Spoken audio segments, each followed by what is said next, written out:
This is Sherita Herring, and this is Beverly Hills to Barnyard.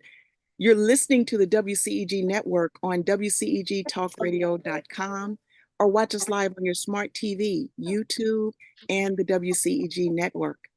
We're the worldwide community empowerment group where we speak life into the community. Like WCEG on Facebook, follow on Twitter or Instagram at WCEG_talk_radio and at WCEG Network. Last but not least, the topics and opinions are those of the show hosts and guests and not the WCEG Network. Thank you so much for your continued support. Now, today, I'm excited to introduce you to Dr. James E. Lyons.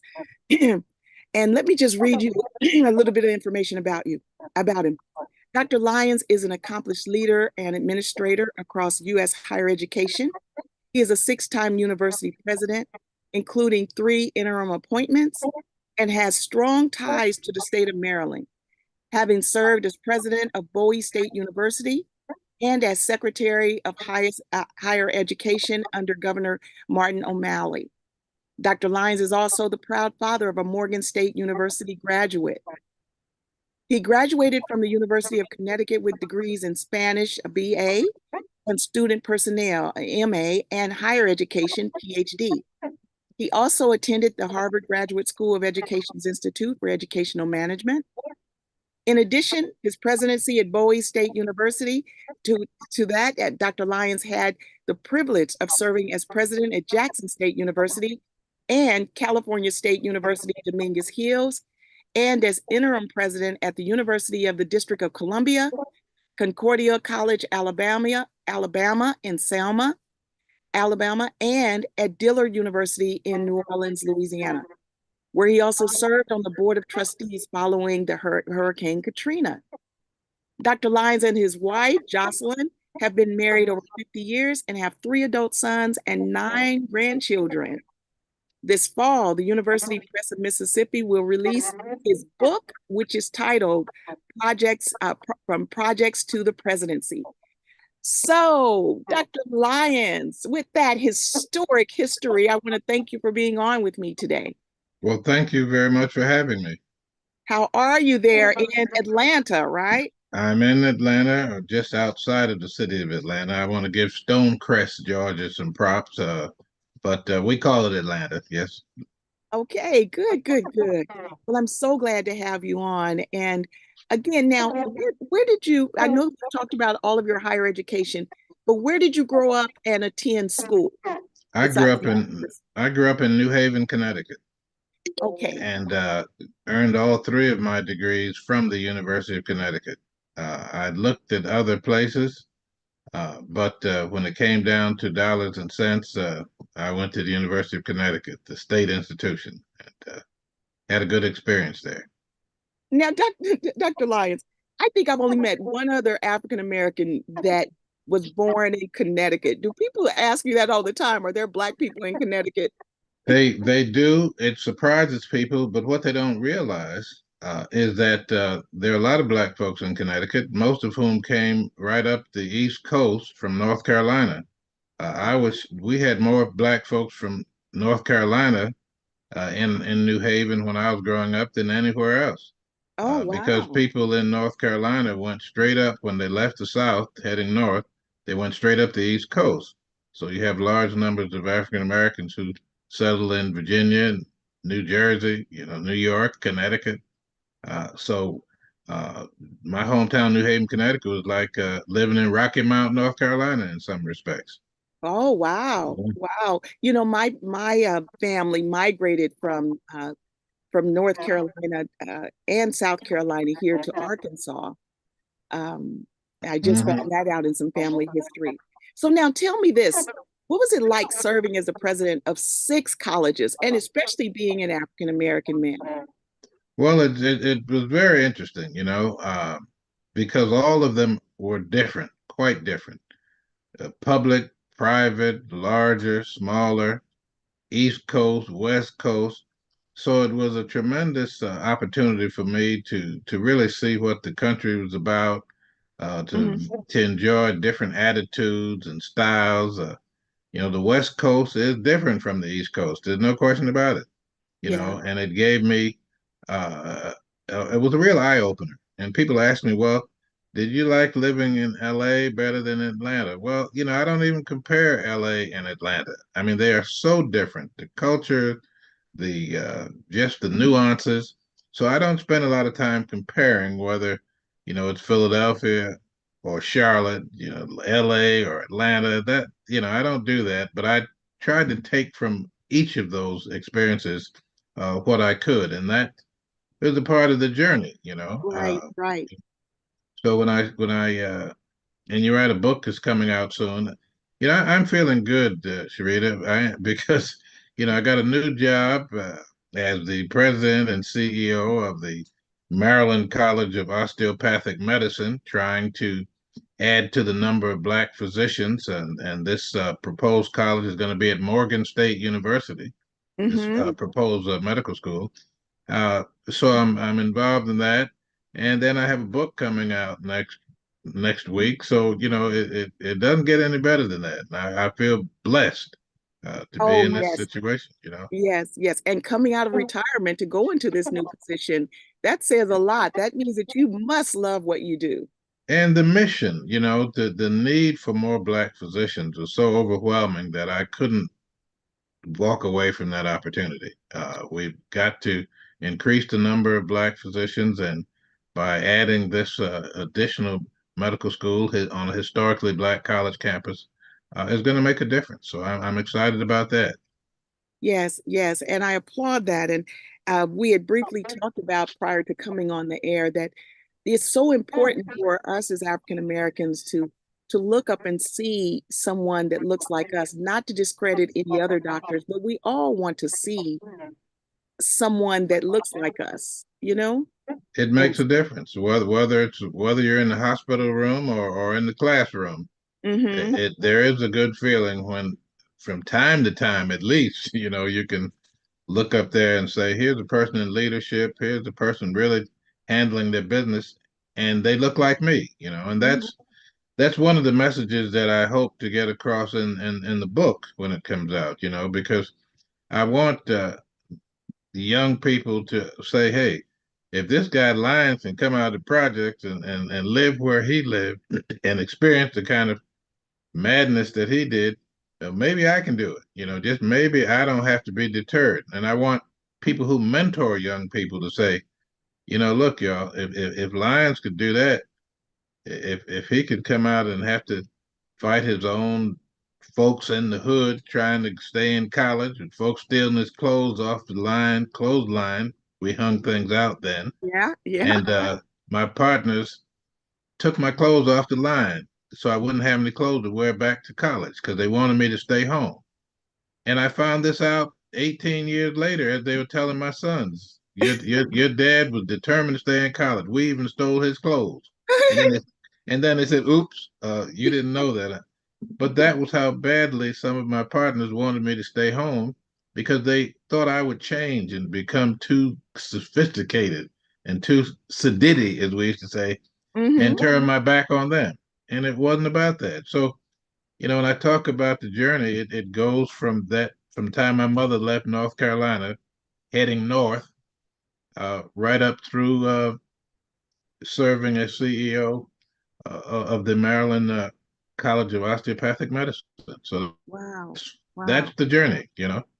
When is the book coming Well, it should be out next week. The date was mid-May, and I guess 15th is mid-May today. Yeah, So yeah. I'm looking forward to it being released next week. So I'm Okay. And, excited and what about is the that. title? From the projects to the presidencies, and Project to the Presidencies. it's about my journey from the Elmhaven Housing Project uh, through the presidency. And there's so much, I've told people some of the young people, they find it hard to believe that when we lived in the projects, we had to go over to the housing authority and say, listen, y'all, it's April. Would you turn the heat off? It's May. Would you turn the heat off for us? Because we're burning up over there. And you had to get the housing authority had to turn the heat off Wow. But they also had to turn it on. We had to go over and, hey, look, it's getting cold. It's October. It's cold here. Would you all turn the heat on for our buildings? So, All of it was with one unit. that's correct. The housing authority turned it on. They decided that, okay, we guess it's cold enough here in the projects, so we will turn the heat on now for all of these buildings. There are about 5 buildings. Wow. So So then that means that probably the people at the top level, when you had the heat on, they were burning up. that is correct. That Oh is my good. God. But I lived on the ground floor, so we didn't have that. But when Wow. I tell young people today, as I talk to high school students and college students, and I tell them that story, but then I also tell them what it was like going to the LA Lakers games, sitting in the Lakers suite as the president of Cal State Dominguez Hills. That there's a story there, and Yeah. Yeah. I want people to understand that all things are possible. You've got to work hard, you've got to pray hard, and that's what this journey has been about. Right. And at the time when you were at Dominguez Hills, what that was like from 1999 to 2007, right? Correct, correct. It was predominantly Hispanic at the time. Is that where Yes. Spanish comes in, or? Well, it's an interesting story. When I interviewed for the position at Dominguez Hills, it was predominantly black. It was something like 33%, 30 black and 28% Latino. By the time I was hired and they completed the search and I got on campus and they did the update on the demographics, it was 31% Latino and 28% black. Wow. So, but folk on the West Coast, as you may know, consider Dominguez Hills the black college of the West Coast. And there was a tremendous amount of pride because we probably at 29% had the largest percentage of African American students on any campus in California.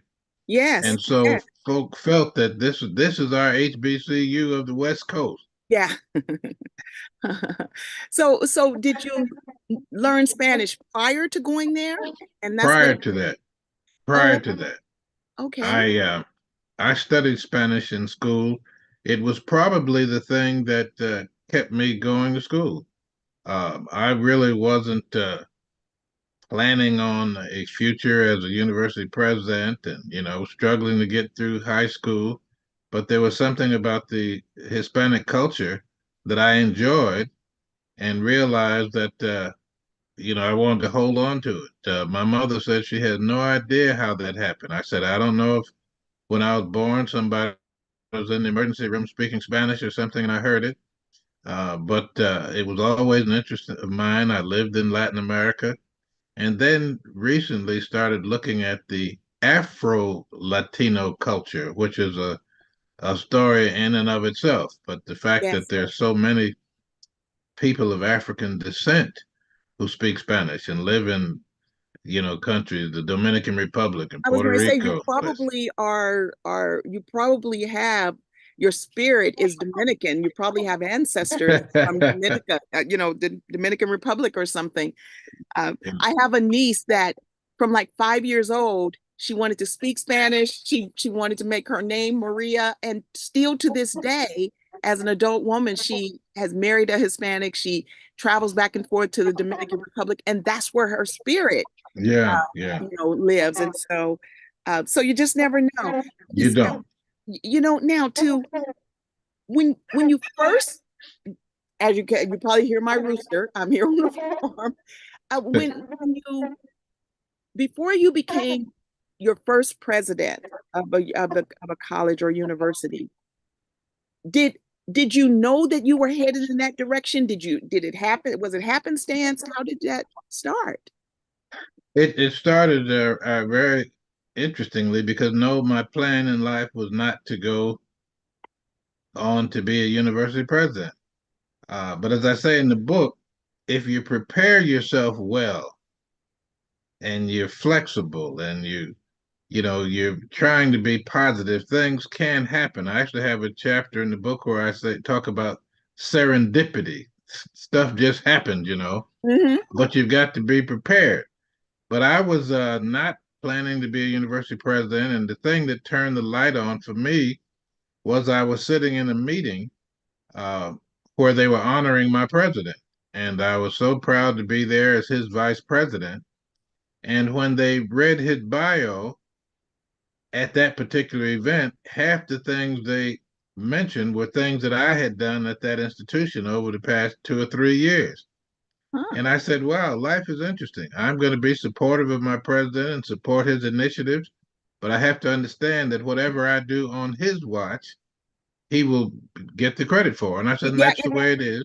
And I had no problem with it. I said, so maybe I ought to consider becoming the president. Mm-hmm. If I'm working this hard and trying to do stuff, then maybe I ought to consider it. But that sitting there at that banquet that night, a light came on. Mm. And I said, this is the reality, and I'm working hard. And if people can recognize this, then perhaps I ought to consider that as a career. Yeah, yeah. Sometimes it takes just that hearing ourselves echoed through someone else, and we're like, hey, Right, exactly. I did that. I initiated that. Yeah, So sometimes it's like, wait a minute, now that was me. exactly, exactly. So I talked to the president and started, the whole notion of what it might be like. I didn't begrudge him at all, outstanding president. And I said, but I'm going to work with him then and take a look a little bit closer at what he does. And that's what started my thinking. Yes, yes. So your new position, when does it begin? I'm sorry, I lost you there for a second. Your new position. Oh, I've already started. And Oh, in fact, I'll be at Morgan later this week. We've got commencement this Saturday at Morgan State, the undergraduate commencement. But we've already started work. We've got to, and we always say the proposed medical school because you've got to go through state licensing and you've got to get national accreditation. so this is But new for we're the working school. on it. I'm sorry. This department is new for the school. Yes, yes. This is only a few years that we've been working on this. I just became involved, but there are others who have been there at least 2 years, working very diligently to try to make this happen. So I'm Wow. happy to be joining the team that's already there. We have a dean of the medical school and a couple of associate deans, an administrative assistant. So they've been there working, trying to get it up and running, and now I'm joining that team to try to push us over the finish line. Oh, good, good, good. Some of your team have you worked with before? No, no, I'm meeting them all new and have been very pleased to work with them. They're all experienced and have been involved in medicine. And Mm-hmm. I'm sort of the outsider coming out of higher ed administration into a new world. But, I'm rolling my sleeves up to try to make it happen. Good, good, good. Now let's talk a little bit more about the book. Um, First, when did you first decide that you were going to write this book? I have thought about writing things over the years, and I've made comments about that. But during the pandemic, my wife actually made me sit down and write. She said, you're not doing anything else. You're not going anywhere. You're just going to the supermarket and the pharmacy, Uh, and that's it. So you got all this free time. You have no excuses. And I don't want to say she shamed me or put a guilt trip on me, but she said, you ought to take this time. And so I sat down during the pandemic and started writing. wow. No specific goal in mind, but let me get all of this off my chest. Mm-hmm. Let me talk about my mother leaving North Carolina as a teenager, grown, I'm going north. And let me talk about some of the challenges that have taken place during my career. Uh, so I wrote during the pandemic and then decided that I would submit it. And I contacted people at the University Press of Mississippi. And of course, the fact that I was at Jackson State made this appealing to them and went through the whole process. Wow. Wow. Well, first, hats off to Joy for being a supportive spouse. and knowing your ability, you probably have been talking about it over coffee and everything. And she's like, "Man, when are you gonna do this?" Exactly. And she made me do it. She made Yes, me do yes. it. I have a question that just came up in my spirit. Do you know Dr. David Beto or his wife? And they wrote the book, The Black Maverick. No, I don't. No, I don't. Okay. I thought that they were professors. Maybe no, I think they were in Alabama, but they wrote about a civil rights leader that a lot of people don't know about, T.R.M. Howard. And so I'd like to introduce you to them. I think that they would be a great contact for you. But now, Okay. do you have siblings? I have siblings. I Uh, do have, they're both deceased, but oh, okay. I had a brother and a sister, both of whom died before their time, let's say. And Oh, that's too bad. I was asking because I know that I was wondering what they had thought of the book, but and writing about your mom and all of that. right. Well, I referenced them, but they, like I said, they are not here to see this. And my mother, I would love for her to have, but she died just a few years ago. Oh, wow. Well, My in-laws have passed, so the many of the folk who were the role models and stood tall with me and supporting me are no longer here. And so they will not have that kind of opportunity. And until we get up yonder, yeah, as the song yeah. says, and then we can talk about it.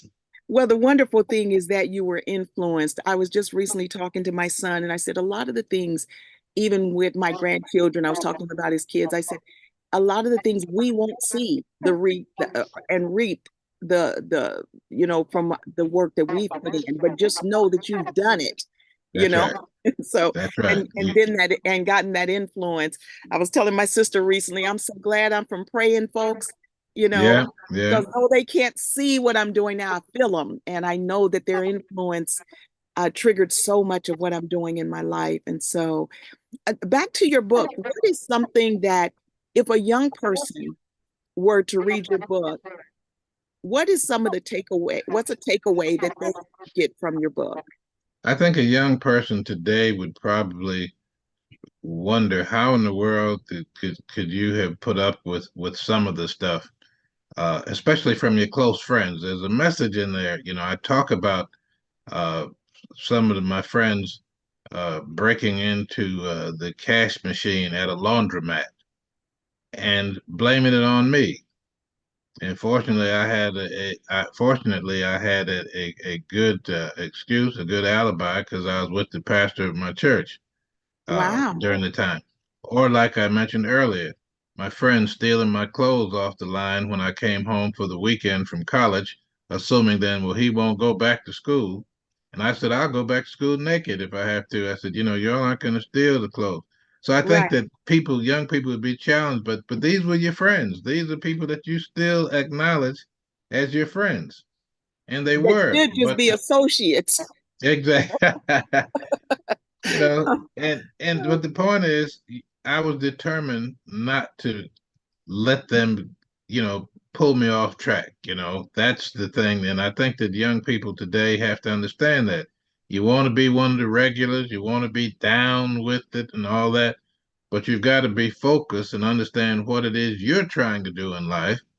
And once you kind of get focused on what you're trying to do, I would not have gone back to college naked. Fortunately, I didn't bring all my clothes home that weekend.